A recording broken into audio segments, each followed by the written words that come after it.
But surely Che was a progressive and uniting force on race, right? He says, the Negro is lazy.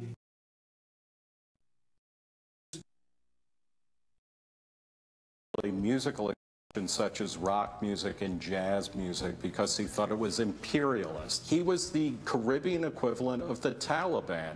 He enforced a single moralistic viewpoint, and if you didn't agree with him, you would be killed. One of my favorite is Carlos Santana.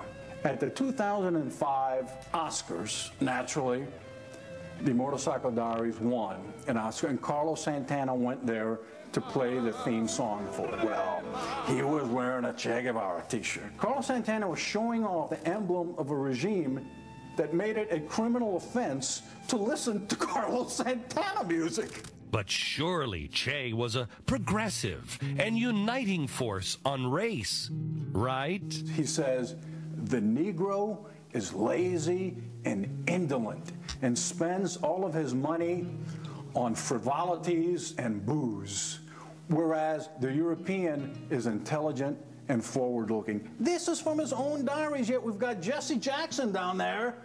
Viva Che! We've got Jay-Z with a song with the lyrics, I'm just like Che Guevara with a bling on. I'm like Che Guevara with bling on, I'm complex. Maybe he is complex. Either that or this guy doesn't know that this guy would have thought that this guy was nothing but a frivolous, lazy drunk just because of the color of his skin.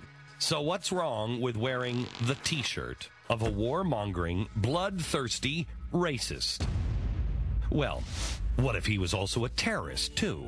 To his home, to his places of work, to his places of recreation. We will attack the enemy wherever he lives. Folks, this was written in 1966. He preempted Al-Qaeda by 30, 40 years. Let's see if you can tell the difference. Which quote is from Che, and which one is from Osama bin Laden? Who said that if he had nuclear weapons, he would use them against the very heart of America, including New York City? And who said the U.S. is a great enemy of mankind? Against those hyenas, there is no option but extermination. Yeah, it was kind of unfair. It was a trick question. Both of those quotes are from Che. Luckily, his attempts at killing Americans on our soil were about as effective as his attempts to ignite revolution around the world. We look 50 years into the future, and there are only two unapologetic communist regimes, North Korea and Cuba. If they had enough nutrition in order to run out of North Korea, they would do that. They're starving there. In Cuba, we see time and again people who are so desperate to get off that island hellhole that they will swim through shark-infested waters. Che was the vanguard of the revolution. He was going to bring communism everywhere around the world. In this sense, Che was an absolute abject failure, and it's a damn good thing that he was. While Che wasn't successful in his bid for world revolution, there are plenty of people trying to pick up right where he left off. So what was it like to live in the one place that Che was successful?